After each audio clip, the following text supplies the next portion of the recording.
de rydder også op i alt det, som naturen roder. For eksempel når bladene falder af træerne om efteråret.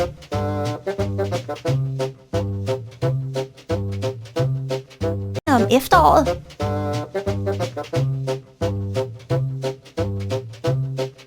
Den er helt tilbage fra dinosaurtiden.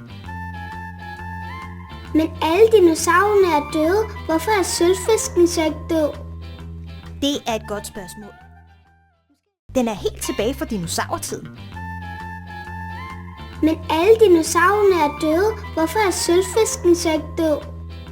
Det er et godt spørgsmål. Bænkebidere kan ikke lide at bo steder, hvor der er tørt. Det er fordi, de engang har boet i havet. Det er ikke mange bænkebidere, I har fundet. Ja, det Is. Og regn ser jo sådan dub på jorden. Så regnormen tror, at det regner og kommer op fra sine gange.